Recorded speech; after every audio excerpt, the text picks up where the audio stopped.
And here we are, and we're live. Hey, everybody, it's Jason Blaha here. It's a little early in the afternoon. I thought I would sit down, get another one of these in, kind of see what it does with the algo. It actually seems to be really helping with some of my algo and my other stuff. So it's worth getting in and doing it. I'm going to wait on people to come in. Let's cover some topics. I had hit one up, and apparently there's people arguing. And it's funny how people from other countries want to argue. Um, People seem to have missed the memo on this, but yeah, it is officially the Gulf of America. That is what the U.S. government has renamed the old Gulf of Mexico. And there are people arguing, well, only in delusional land. Okay, so the American government is delusional land. And your government is less important and less significant. So I don't know why you think their definition matters. And I think people forget that they can argue that all they want, but it's legally recognized as such. And if people want to sign treaties or agreements or anything else with us, those countries have to call it that in those agreements, or we're not bound to recognize it because that's our legal name for that body of water. Like it's established by our government and signed into law. That is our official legal name for it. It has been for over a year. It's amazing how people don't grasp these simple concepts. Um, it's just fascinating. And I don't know why they love to come to argue with Americans on our stuff. Like, I don't think people really understand that by and large, Americans really don't care. And it's not to sound arrogant, but we do know how much power we have overall. And so we tend to just honestly, we don't really care that minor points of or within our own borders that other smaller, weaker countries want to argue their citizens do. We just don't care because we don't have to. And it's not being, a dick or anything else about it. It's just simply reality. It's just reality. We don't have to care unless we choose to. We don't have to entertain their arguments unless we choose to. You know, and I think the only reason you'll see Americans will argue the gun control is a point of noting the attitudes of other countries. Because realistically, I think for a lot of us, like if people in other countries or their governments start calling for more gun control in our country, it's fair to assume they're a potential invader. We should view them as a hostile country that we may need to go to war with at some point, because they're trying to undermine our defensibility as a country. And that's how we should view it, right? But why they're concerned with it, because then that's the point. People in other countries wouldn't care about it unless they wanted to invade us. That's the only possible reason they could have for concern. What's going on, Defiant? How you doing, man? We back. I'm bigger, leaner this morning. Like I said in the first one, I don't want to go into all the details. You can watch the first team. I chose to take the day off from training. I'm just going to lift 2 days this week. I'm going to hit PRs in the week doing it, and that's what matters. Yeah, it's my Newtopia stuff. There's very little calories, mostly protein.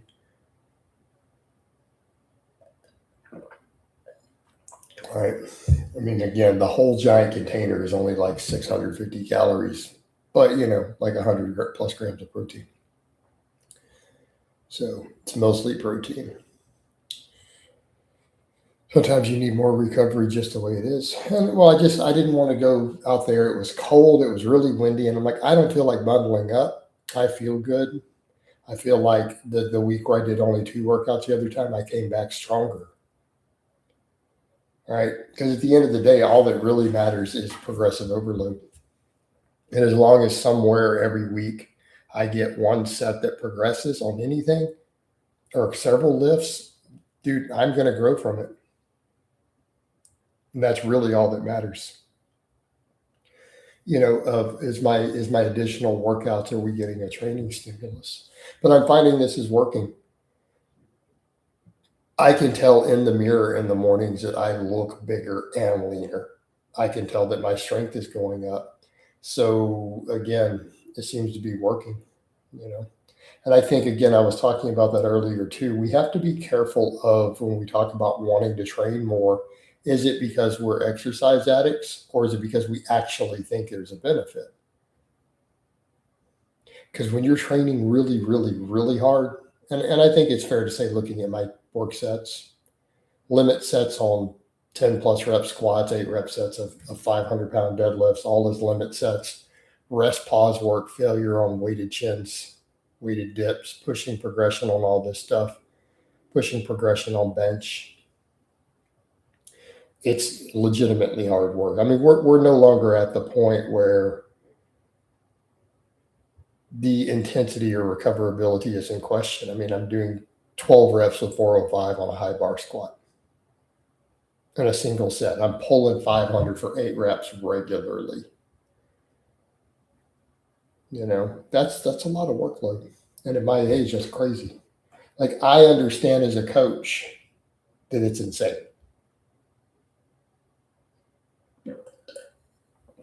Because I coach other masters lifters. I fully understand how crazy what I am doing on a lot of my top sets is at this point, and the degree of regularity to which I do it. So recovery is everything. At the end of the day, I am better training less if it seems like it's even a remotely good idea. Just because the actual intensity level is so high and it's been going up. You know, kind of falls back into that situation of you just train harder. You don't need to train more, just train harder. And even Greg Doucette says that. You're training very hard, coach. I remember on the podcast, Bergen said it at the time he was training 3 out of every 10 days. Yeah. And Birkin is strong and jacked and ripped. But that's what's fascinating to me is that I'm pulling it off while I'm getting leaner. Like, I can tell in the mirror I am visibly leaner. The 405 squats are great, right?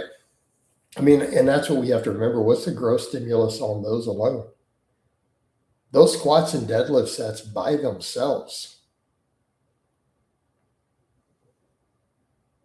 Getting stronger, and I love the gym because I'm proving everyone wrong every day, and the bodybuilders are right. Bodybuilders right about what?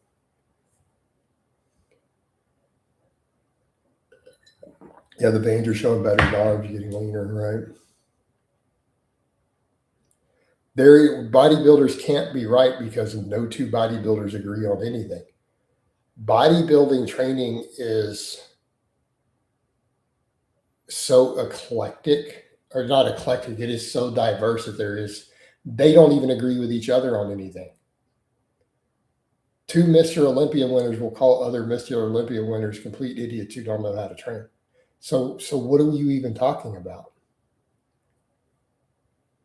Which bodybuilders are wrong? And which ones are right? Like, which ones are right? So you're telling me Dorian Yates was wrong? So I don't know what you're talking about. So I don't understand what you're saying. So please create a coherent message. Right? Give us a coherent message. So when I go to your channel, I'm going to look and I'm going to see you do 600 and 700 pound deadlifts, 500-600 pound squats. It's all going to be there, right? If it's not, I'm going to ban you. Nope, it's a new channel. Done. So if you come in and make a claim like that, I expect to see. So if you're going to say these things, you have to be stronger than me, provably. Or you have no leg to stand on. That's it. We're done. I need to see 700 pound squats and deadlifts on your channel immediately when I check it. Because if you're not stronger than me, you're not proving me wrong with anything that you're doing. That's your default starting position.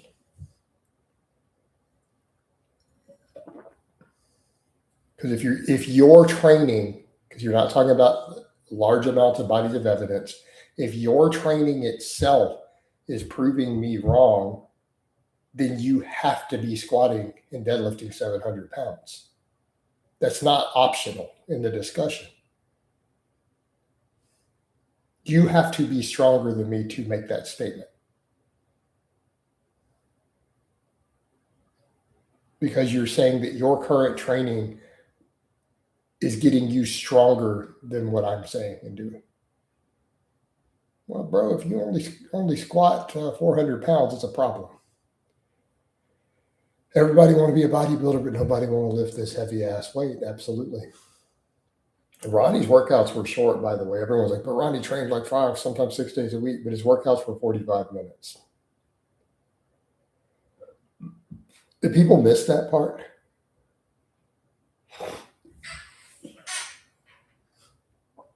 Anybody miss that part when he talked even about his training? Yeah, I'm in and out of the gym about 45, 50 minutes. That's a direct quote with his voice.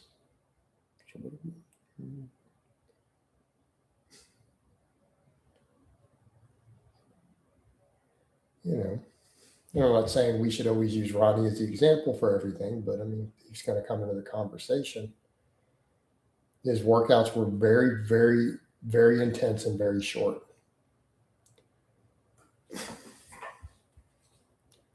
Right. What's up, home? Skillet Giovanni. I didn't even see the Facebook, man. How you doing, broski? Brosip, Broham, Brohamales, Brosidon, King of the Broshin. That's always my favorite one. Like, because you can't top that. That's pretty much the top of the bro lines. Brosidon, King of the Broshin. Like, I challenge you to beat that. You can't. You can't do it. I like that montage where he screams all his quotes, and at one of them he says, "Ooh, that's heavy weight," like he had enough lifting at that point, right? Most important training variable has to be get adherence anyway, not stopping for a few weeks, right? Well, I mean, anyone who's stopping is that's not going to work either. You can't be taking 2 weeks off at a time.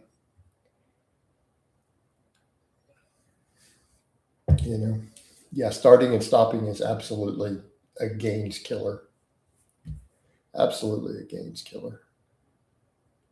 Even if your week is something busy going on, you can still get in the gym once. Do you like the Terminator movies? My favorite is Terminator 2. Yeah, I like the Terminator movies. I grew up on the Terminator movies. I saw the first Terminator as a kid. What year was the first one? Hold on. Let me look it up.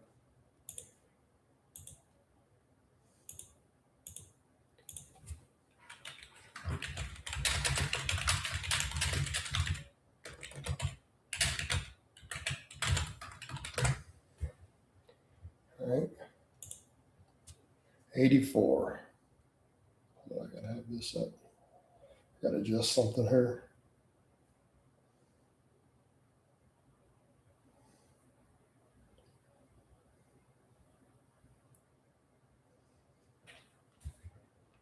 My workout today was an hour, including shoulder warm-ups, 4 exercises. There are no excuses. I mean, so for me, mine are a couple hours because those squats and deadlifts take a lot. A lot of times I'll do the squat, deadlift, bench, come over and put it on the computer, maybe make the shorts, and then go back and finish my workout. But I'm also only trained 3 days a week at the most, and occasionally only 2. So it's a little different, right? A little bit different.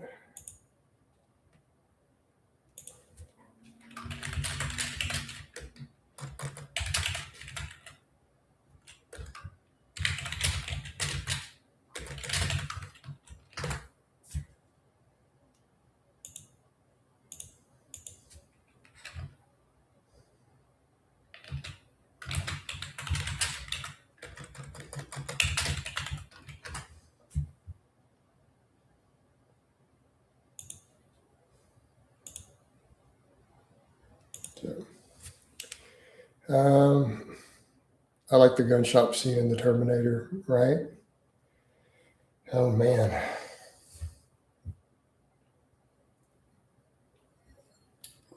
And for the era, that was a very extreme gun shop, by the way. Keep in mind, this is the 80s. I don't think people understand that U.S. gun culture had an enormous fundamental shift. Absolutely enormous fundamental shift after 9/11.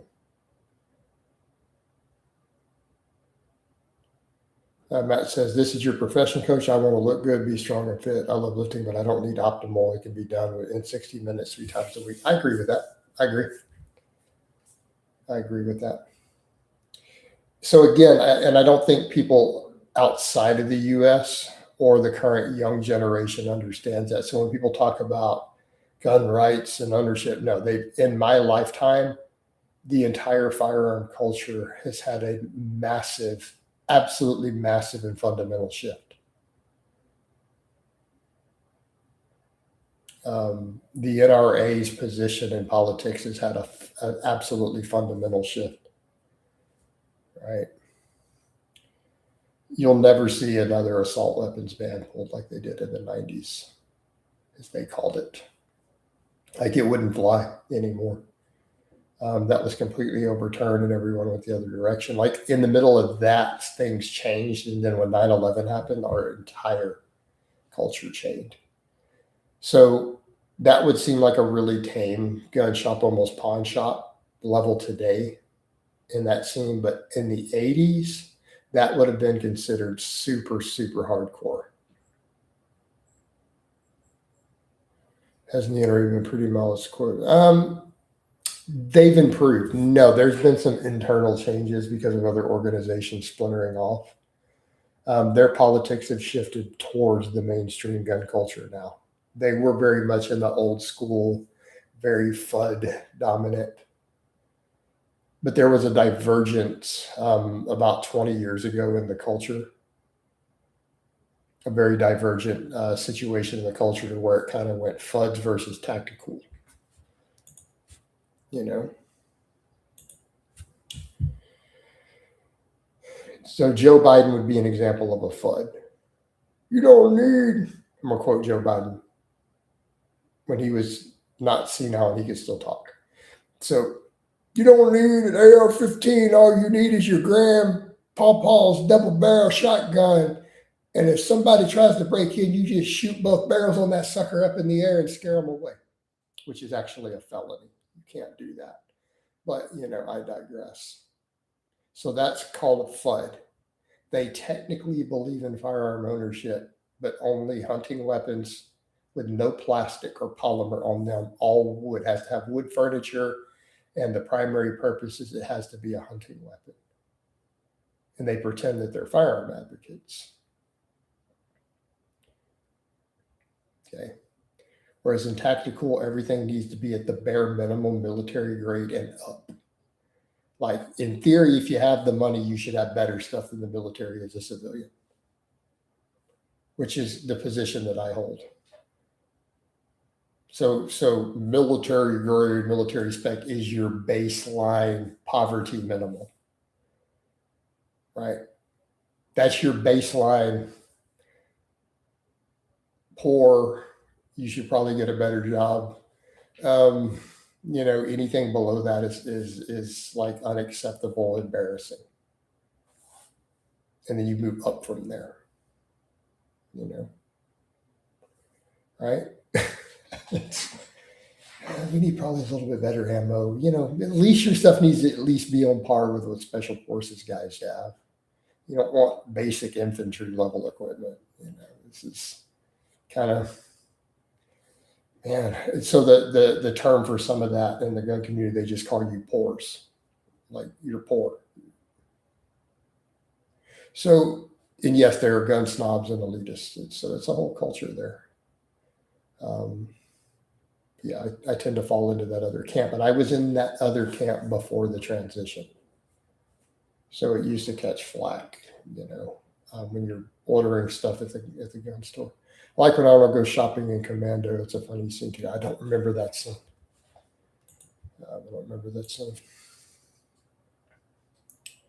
Yeah, no, massive shift in the culture. Everything became about being militarized as civilians. And it was a pushback to the historic context of the Second Amendment, right? And it was and we didn't go at quite that extreme, and people are unaware of the history. There was a period of time in the U.S. when the Second Amendment was enforced. It wasn't just a right, it was a potential prisonable or executable offense to be in violation of it. Okay. So if you were a landowning male between the ages of 18 and 40, and you were found to be insufficiently armed by the government, you could be tried for sedition for not being part of the well-armed militia that was required by law. So insufficient arms, ammo, and training was actually illegal if you were like a landowning male of fighting age.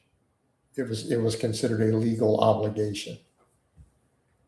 So that's some of the history of the Second Amendment. It wasn't, hey, just your freedom. Now, in theory, we argue it's supposed to be a freedom protect you from government, which means the government is supposed to not be able to do background checks or anything if we follow the traditional lettering. But there was a period of time in the early first 20 years of the country, though, when they didn't count it as a freedom, it was a mandatory.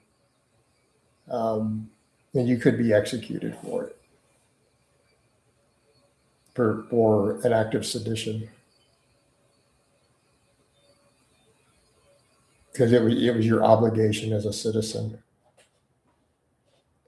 So people forget these contexts for these documents. But you saw a bigger push in the culture. You saw a massive push. And then the relative skill level went up dramatically. So yes, Americans could shoot in the 80s and stuff when I was growing up. But only really serious competitive shooters were usually really good shots, like my grandpa was. He was in the Olympics.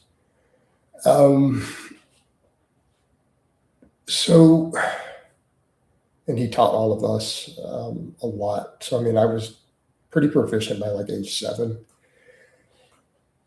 But in those situations, the level of skill up has been tremendous, because what you ended up seeing is not only the massive increase in armament and hardware quality in the general population, you saw schooling in it. So what ended up happening, coming back out of like early in like the Iraq situations and stuff, you saw, sorry, got clients messaging. What you started seeing, Arnold drives a bulldozer to the front of an Army surplus store, steals all kinds of guns and rocket launchers. Gotcha. They didn't generally have rocket launchers in gun surplus stores. Thoughts on goblet squats? I think they're great. But what you saw was, first of all, special forces started hiring for their schools to teach their instructors. They started taking the highest level competitive shooters in things like 3-gun and other competitions, and having them skill up the trainers for all the special forces and infantry and stuff to get them better. And then what you started seeing of then all those guys who started getting back out, they needed jobs and careers. And we saw this whole push in the tactical movement. So at the end of like the Iraqi stuff, you started seeing tons of special forces guys starting schools and classes. So then you saw this interweaving of special forces training into defensive shooting at the civilian level being taught at schools year round. So thousands and thousands and thousands of people took a lot of those courses. I've taken some of those courses, to teach you better gunfighting out on the street, to the point where it's a martial art. So this is kind of what you saw. So today, when you think of how skilled up are Americans versus 30 years ago, it's a different world. Like if you were to think in terms of how well trained and how large a numbered and how armed American citizens are, it's easily 3 to 4-fold the overall average skill level and equipment that it was through the 80s and the 90s. Easily. All right, but back over to training.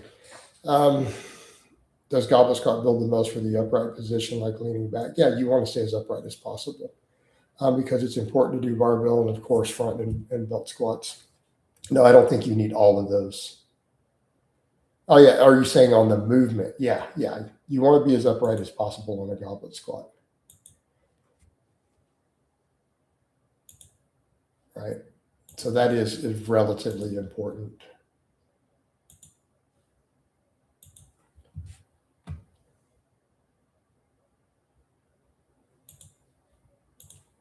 Right?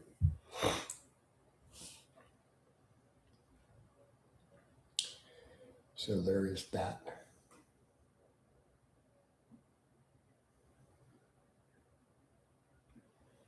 Mhm. Yeah. Yeah, no, those army surplus stores back in the 80s and 90s didn't have things like that. I mean, they had things, but they weren't. You could get like ballistics jackets. You could buy cases of ammo, like surplus 5.56, but like there was nothing super hardcore, you know, in those military surplus stores. Knives, tents, there was a lot of just military spillover stuff. But as far as weaponry, knives was most of it, and you generally saw just ammo, you know, and it was always cheap ammo though too, or it would be the old school green tip, the SS 109. But they didn't sell usually much in the way of firearms, and definitely no rocket launchers in those places. Um, but as far as military weapons being rotated out into the public, there's a lot of process for that, and they do stuff, but it's usually really outdated, and it's never class 3 stuff. It usually just gets destroyed.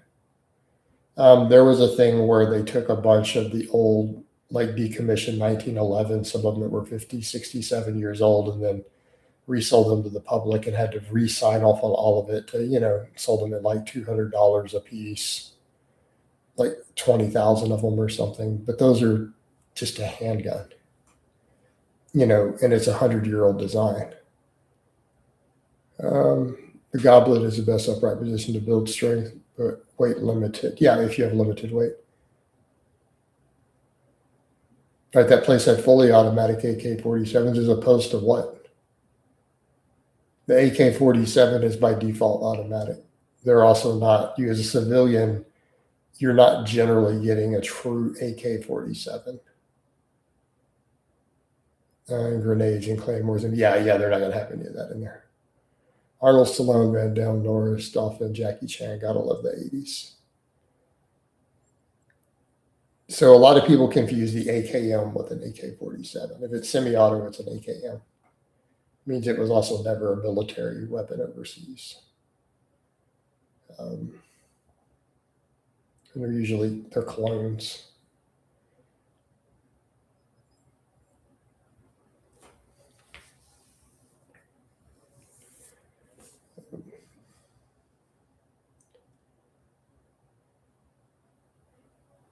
Which they're okay. I mean, we owned some. My dad had like 4 of them. Used to also use them for hog hunting.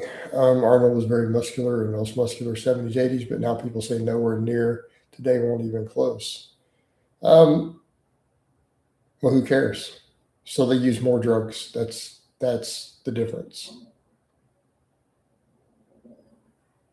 And I think people forget, if Arnold was to come up today and see the current standards and be obsessed with winning with his genetics and use the same drugs they use today, he would be winning.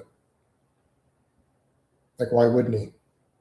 Just because they use 17 times more drugs doesn't mean his genetics weren't better. They just use way more drugs. So the drugs is what's changed.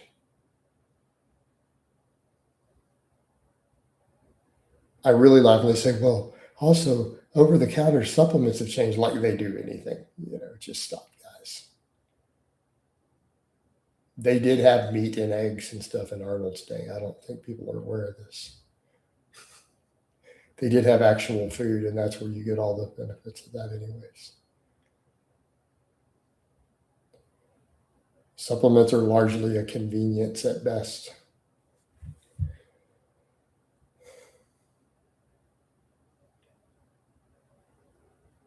I think we spend too much time worried about what these pro bodybuilders are doing, honestly.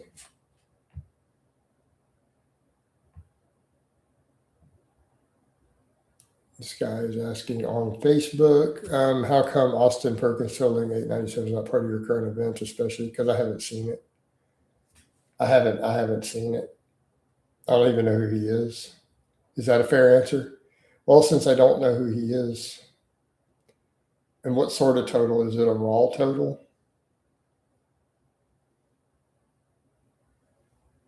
I don't know. I'm assuming he's a really short dude. If it's not raw, I don't care. I have zero interest in following any type of equipped powerlifting. It's just of no interest to me at all.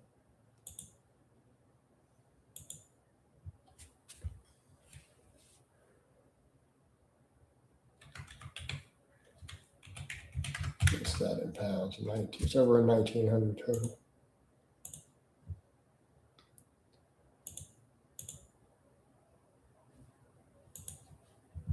How about Frank Zane? So what about Frank Zane?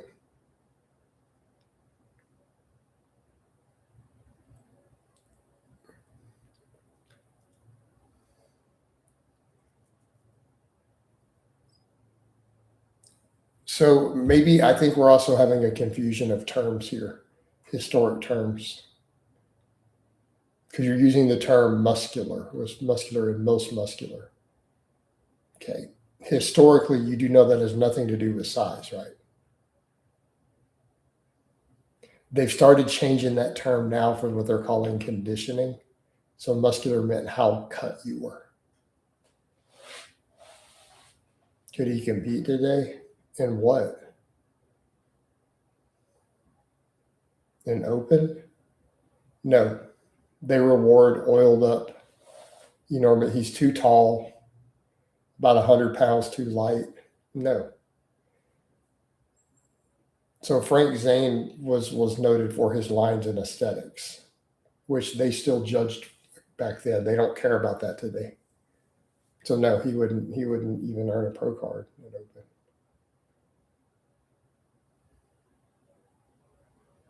Hence, I'm not a fan of modern bodybuilding. I think it's retarded. Actually, it's retarded. I have no use for it.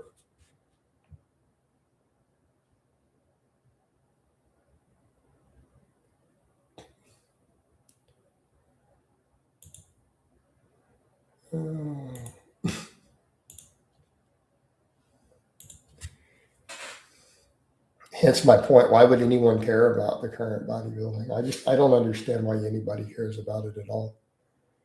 I don't get it. I get it. We're obsessed with being sick and dying as a culture with our health and our diets. So we just gravitate towards the version of bodybuilding that matches American diet culture. Let's just all die really young of heart attacks.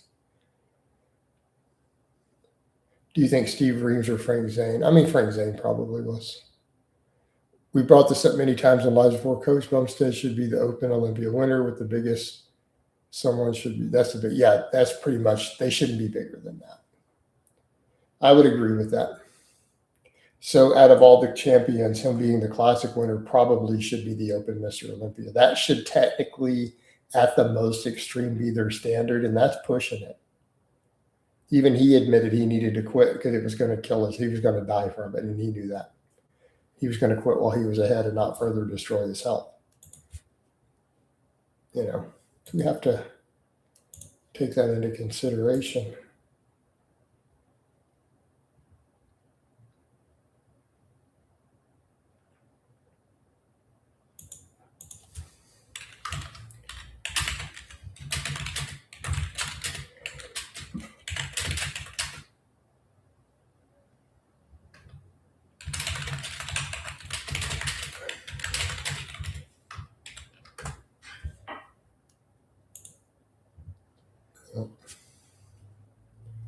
Right. Dorian and Jay seem to be fine health-wise for mass hair bodybuilders. A lot of the guys weren't so lucky, right? And I don't know. Yeah, Dorian did okay. The genetics, the drugs have gotten more and more extreme. You know, I mean, does anyone really think Nick Walker is still going to be here in 10 years? Why people have a hard admit their steroids when they look very freaky. I don't understand that point, Metroid. Do you think steroids can get you as big as current bodybuilders are? You're never going to get anywhere near that big on steroids. There's a limit to the androgen receptor. You have to have multiple anabolic pathways to reach freak status. Like Arnold and maybe Lee Haney were maximum steroid size. That's it. So if all you are using is anabolic steroids for growth, think of Arnold to Lee Haney if you have really, really good genetics. Top tier genetics, that is pretty much the upper limit of steroids. You got to start hitting multiple anabolic pathways through the body outside of those with a variety of drugs with completely different synergistic pathways. You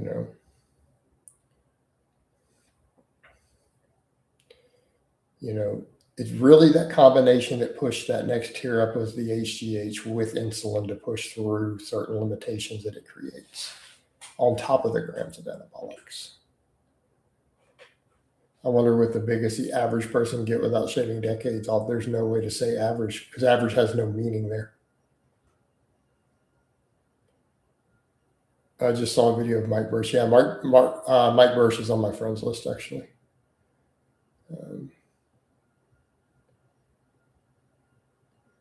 G. Cutler said he was on diets where he was eating 140. I don't know how many grams of protein's in that. Right. Are you sure Nick Walker is 5'7"? There's no way he's 5. I've seen him next to other people. Are you sure, or is that his build height, which you need to take 3 inches off whatever the build height is?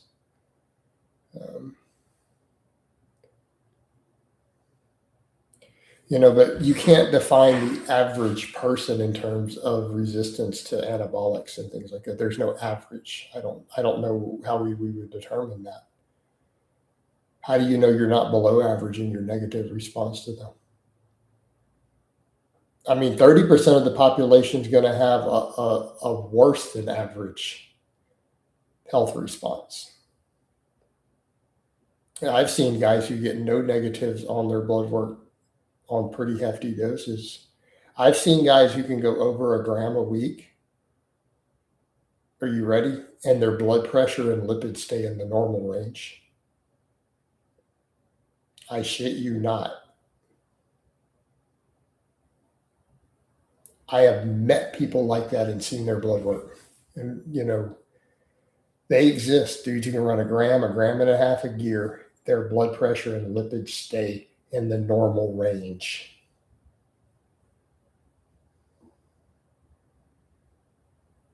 So do we understand that for a moment? Let that sink in for a moment. So the response is extreme in terms of those things.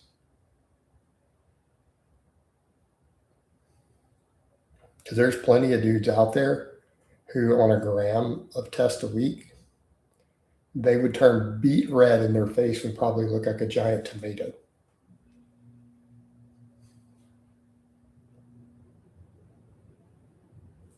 Yeah, people talk about bodybuilding just in terms of physique, but are also genetics in terms of how many drugs you can take without incredible side effects. They always said that was one of Ronnie's advantages.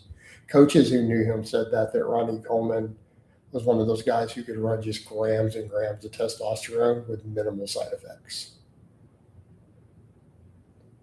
He said he used to separate all the yolks and whites too. Yeah, that's just ridiculous. Why wouldn't you just buy the egg yolks or the whites yourself? You can buy them bulk. That doesn't even make sense. Just the time commitment alone to save 50 cents, that's stupid. And it might not even save any money.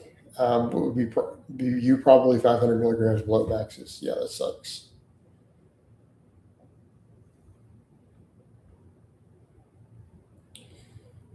All right. So you have no way to tell what average is. What does average even mean?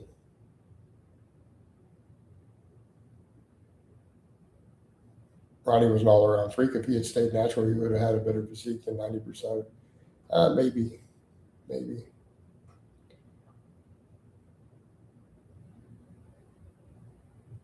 I can remember that was before all the box of lights, but totally ridiculous. Yeah, that's a waste of egg yolks. That's just dumb. It's technically at that point cheaper to just buy the egg whites, honestly. What ultimately was the cause of Ronnie's demise in training? My opinion, combination of being so excessively big from the drug use that his frame struggled to handle the workloads of the weights combined with bad form, right?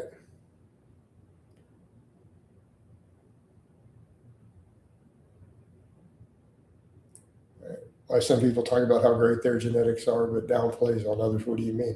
So reword your statement. I don't really understand the statement itself. Um, but with Ronnie, it was the fact that he used sloppy cheat reps to move more weight when he was already so big and so strong from the drug use and the amount of muscle he had that he was already moving excessive weights, even had he been strict. And I think that was the biggest part. Yeah, all those cheat rows with 500 and 600 pounds. You know, back surgery wasn't the biggest issue. Why did he need a back surgery to begin with?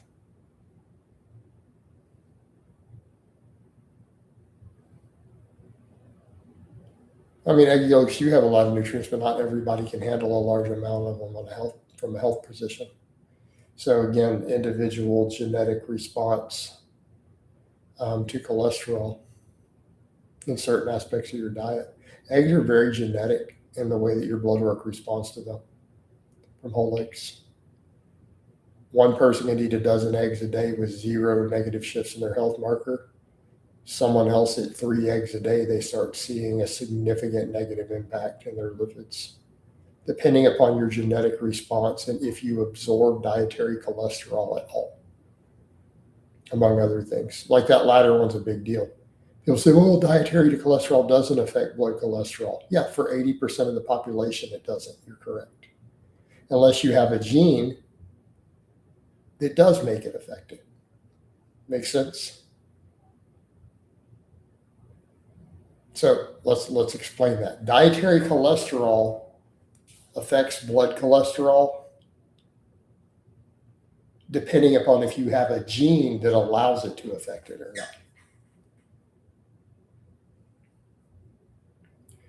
And it's the majority of people don't have those genetics.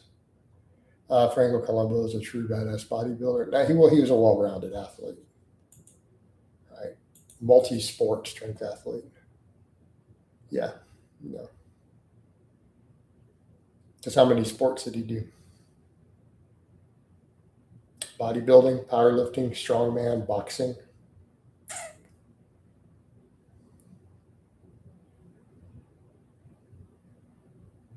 I had this personal trainer lady once tell me when I was like 16 or 17 years old that I should eat at least 10 whole eggs a day. Yeah, it's going to depend on your genetics. Well, it's no open bodybuilders could run today. Well, for obvious reasons. They couldn't if they wanted to. They can't train for it and just fix that. Side effects of the drugs plus the amount of muscle tissue on those frames. Right. Arnold said he never threw out the yolks. Right? Arnold got a lot of his nutrition from Vince Garanda, though. So keep that in mind. They would tear hamstrings. No, they would have a heart attack. Or they would suffocate. They'd be on the fish, on the ground like a flopping fish out of water. It's not about that, the tears. They'll some be out of breath by the 100-yard line, 100-meter line. They'd be on the ground dying. due to multiple pathways. The excessive drugs affect your cardiovascular conditioning, particularly some specific anabolics affect it way worse than others. The muscle cramping involved from it. It's a reason some of them don't squat. So one of the big reasons you see a lot of pro bodybuilders, oh, I don't squat or deadlift. I think it has anything to do with the effectiveness of the movement, or does it have to do with some of their drug stacks? They literally can't squat or deadlift. They'll be out of breath dying, or the back cramps will be so intense that they'll have to lay down for 10 minutes before they can walk again. So drug side effects. Like that's the whole source of this. Oh, when bodybuilding, deadlifts, and squats is purely because of drugs. That's it. That's the only reason a lot of pro bodybuilders don't try to squat and deadlift and can't. So, or do we all understand this? It's because of drug side effects. It's nothing. And so then they say, well, they're not the best. No, yeah. Well, sure, when you're on 10 grams of gear and 17 bottles of insulin a month, then maybe it doesn't really matter how you train that much as much anymore, because you're going to grow. You would grow just doing some jumping jacks. So you come over to, why do we even prop this up as worthwhile at all? So people get mad at me when I call it a death cult. Well, what else do you want to call it? The judges have created a situation where if they do not abuse these things to that degree, they can't win anything. It is a requirement to compete. And when it becomes a requirement to compete, it becomes ubiquitous. It's a selection process.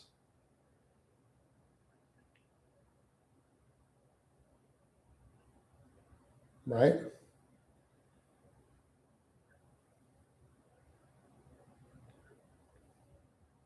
I mean, it would be like if there was a job out there, the only way you could get the job would be if you cut your left hand off by yourself with your own axe. And then people say, well, some of them they're cutting their hand off by their own choice. Well, no, it's a pre-selection process at that point. If it becomes mandatory, everyone has to do it. So therefore, that job would become a hand cutting cult. It'd be very straightforward.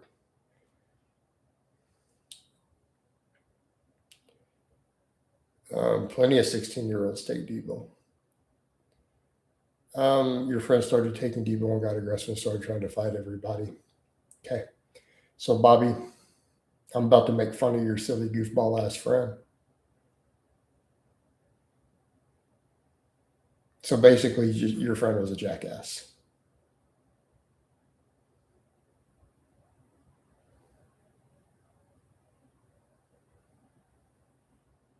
Right. The Debo didn't actually cause it, right? The Dianabol doesn't cause aggression. Do you know what caused it?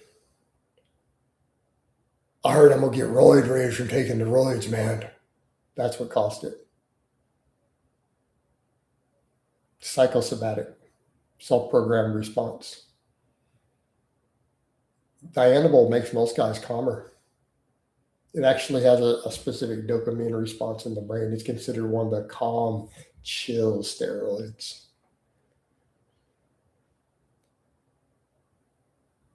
Yeah. I mean, no, eggs are great for gaining muscle and strength, like Powerball. Who knows what he even got exactly? I mean, we saw it. So we had a guy. I've told this story before. So when I was early in the gym, this one guy at the gym was showing up. He's like, guys, I started taking this test and I can't handle it. I'm getting acne everywhere and I'm getting really aggressive. I've been getting a lot of roid rage. And he showed us the bottle and it was a known fake. Like it was a known knockoff company that was producing fakes at the time. And there was no actual drug in it. And we all started making fun of him because he was getting all these psychological side effects. He thought he was getting acne, but he couldn't control his anger and his rage all the time. And he'd been on it for 3 weeks. He was injecting cottonseed oil. He was getting roid rage from something with no drug in it. Belief is a powerful thing.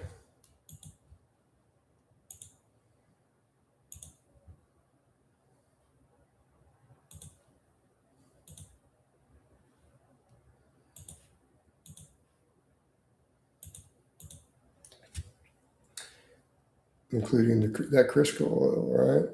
Talk about placebo, but we've all seen it. How many dudes get Deca dick because they've been told Deca can cause Deca dick?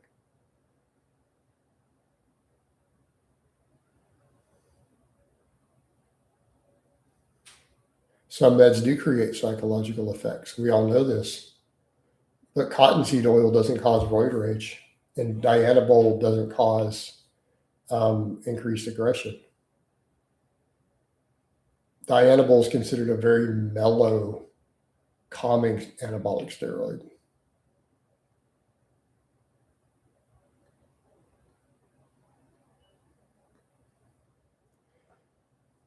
So just keep that in mind. I'm very aware of certain psychological effects. Trenbolone is extremely well known for its psychological effects. I can't use trenbolone. I'm telling you straight up. If I did trend, everyone always says that. Well, we think you started a trend cycle. I get that all the time in comments. If I did trend, I would be running down the street, butt ass naked, with a Viking helmet on, swinging a battle axe while screaming, "Blood for the blood god, skulls for the throne of corn. I am destruction incarnate," while swinging my axe around.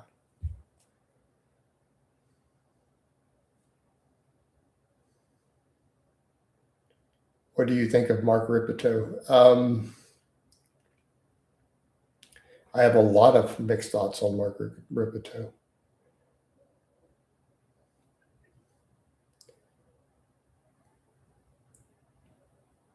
Do I think he put out good information as a basic primer for a book that everyone should read? Yes. Do I think he's stupid when it comes to head placement on the squat? Yes. Do I think that he's an alcoholic, self-inflicted diabetic? Yes. I mean, where we want to go on Mark Ripito. Starting Strength is still a great book, and I think every lifter should have a copy. Yeah, the night sweats. Keep in mind my age. I'm from that era we used to go buy Tren at Tractor Supply over the counter and convert the cattle implants. And yeah, it's I can't handle it personally. You know, I'm good with just my doctor prescribed testosterone at this point in my life. Works great.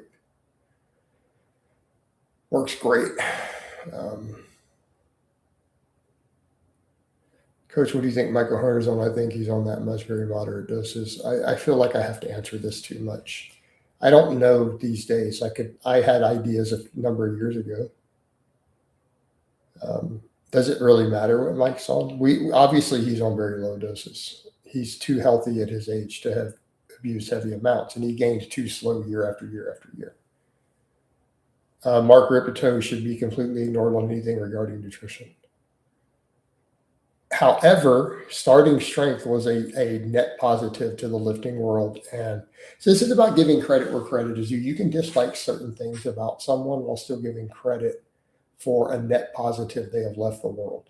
That's called being intellectually honest. Well, there's a lot of debate and controversy over his methods. There's just a complicated topic, Truck Muscle. That doesn't mean Starting Strength is not a really good book. That's what I found to be much better for me. Yeah.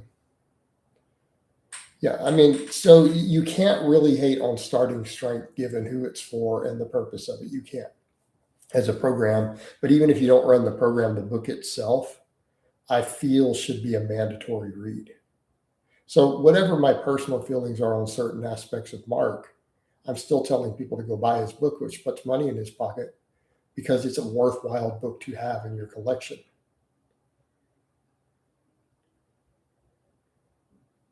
The gallon of milk, though, it gets a lot of dudes really fat. That's the problem. but Mark wants you to be fat. Like Mark thinks every guy should be over 200 pounds. So Mark Ripito says a grown man is at least 200 pounds, which I suppose is fine if you're squatting in deadlifting 600 pounds, but otherwise you're just a fat ass at a certain point. You know, I mean, realistically. So I mean, plug the numbers in, guys. I am 210. I am 210 pounds. Look at what I lift. And there's your context. If you're 210 and you're not anywhere near my strength level, you're probably fat.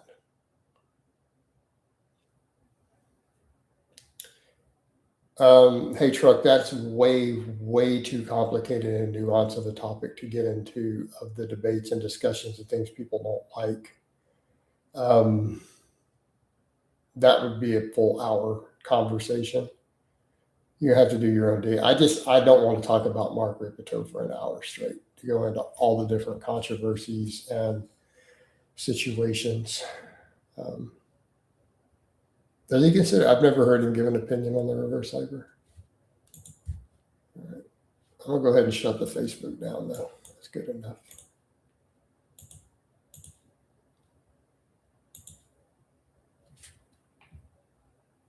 There we go.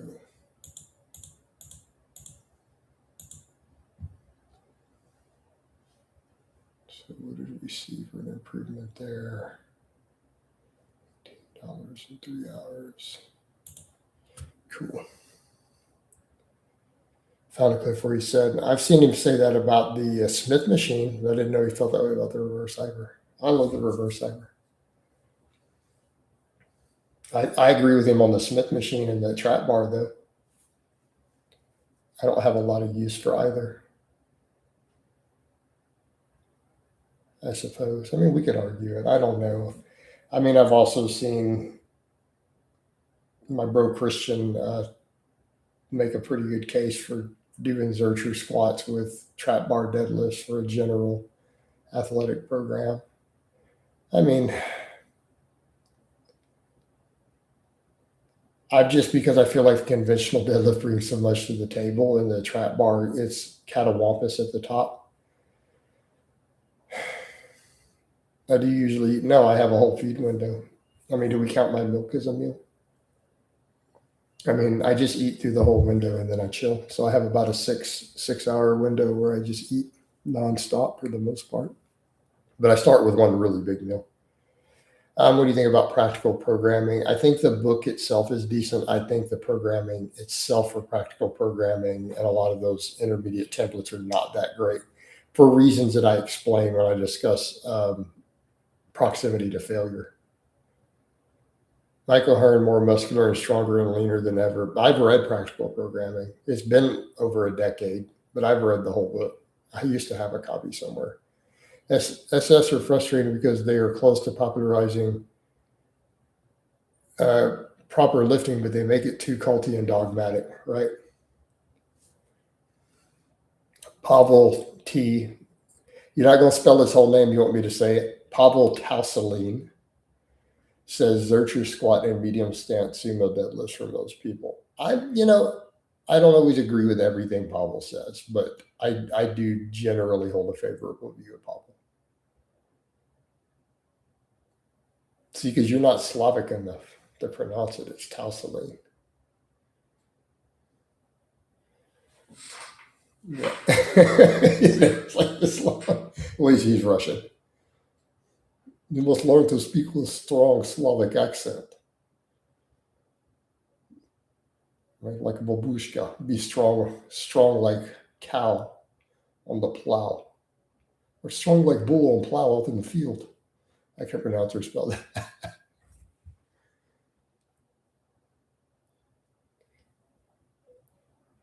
I was babysitted by a great grandma who didn't speak English, by the way. A better book you recommend besides that one? Any of the conjugate stuff would be good. So all the West Side books are good reads. If you can understand Louise Simmons's writing. So understand that Louis Simmons is most likely on the spectrum and autistic, and his writing style reflects that. Absolute genius, but his manner of speaking and his writing style, you do have to understand that he makes his own words up for things and he just expects you to know them. And he will make statements as universal statements and just expect you to understand it and move on. So you have to know that when you're looking at material from Louis Simmons. Arguably the greatest strength coach of all time. So to start with some of the West Side Barbell stuff, you can look at some of their old library of things. But I mean, keep in mind, Louis will say things like, strength is measured in time, not pounds. And just move on, expect you to understand.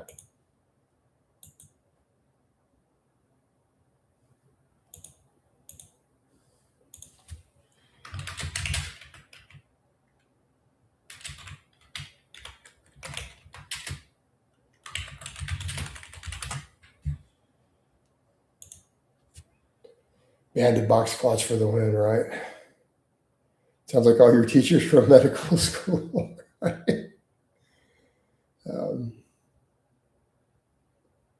Louis. So you can grab the West Side Book of Methods as a start. I lost my copy. Yeah, you guys have seen me do some banded box squats. You guys have seen me doing like 150 pounds of bands and stuff in the past. All right. Speed kills. So as a better, you at least get through starting strength first. I'm blessed to get another Blaha stream. Indeed, I'm gonna wind it down soon. I mean, we didn't get any supers in here today. There's been a lack of supers. Oh well, it happens.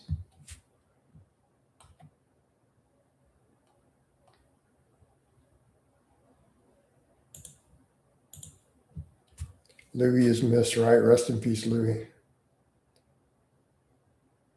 I do notice that when I'm doing heavy reverse hypers, my low back doesn't have issues, right? Do you think The Rock and Mike start taking more? I don't understand the question. No, it's like they're getting too old to take more. They're going to have to keep stuff very low. Then again, Louis was still running tests up into his 70s. Yeah, no, I agree on the reverse hyper. Like it pretty much bulletproofs my back because I go pretty heavy too. I got 420 loaded on, and I just leave on there, and I do like sets of 50 with it. Yeah. Coach, I still don't understand. Should box squats be done with rocking of the back or not? You should minimize rocking. Keeping in mind, visual versus feeling are two different things. It is almost impossible to not visibly rock the box. But understand that the amount of rocking that you will see happen versus what you feel will be fivefold. So if you feel you're only rocking 2 inches and you record it, you're going to rock it 9 to 10 inches. So just understand that. Therefore, your goal should be to have 0 rocking. You should feel tight at the bottom with no rock back. The only thing that should go loose is your hip flexors and you re-engage them. The core and upper back should stay ratcheted up so tight that your girlfriend couldn't pull a pencil out of your ass with a tractor. Okay? So we call it the pencil test. All right. This is Coach Blaha can say that deadpan with a straight face. Can you take TRT until you get really old? That's kind of how it works. Powerball, power pill. I mean, you can quit taking TRT when you're not interested in having sex anymore.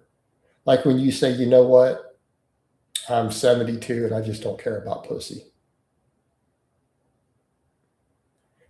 Or you don't care about lowering the cardiac risk and stuff. You can go ahead and come off, I guess, at that point.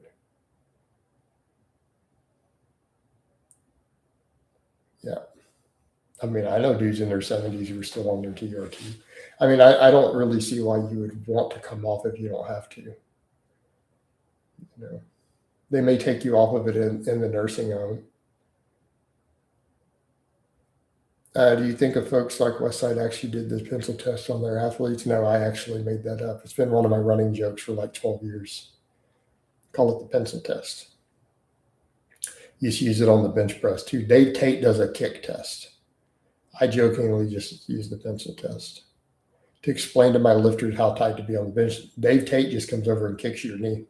And if he can move it, he coached at Westside. If he can move your knee, you're too loose. I just used the metaphor there. You know, I have a friend of mine that's 47 like me, said he feels way better since he started TRT. I'm at 49 and I have no desire to ever come off TRT. Right? You got to be able to take your girl to Pound Town for an hour a day, homie. Right? That's how it works.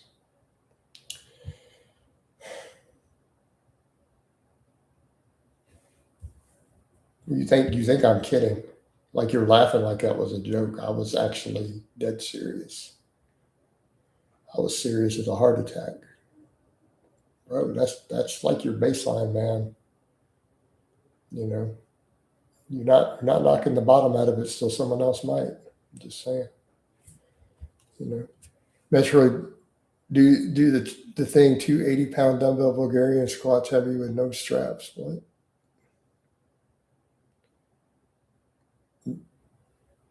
You talking about, what do you mean? So holding one in each hand. So I think that's pretty respectable, yeah. Assuming it's rep work, obviously. And nobody cares about a max split squat.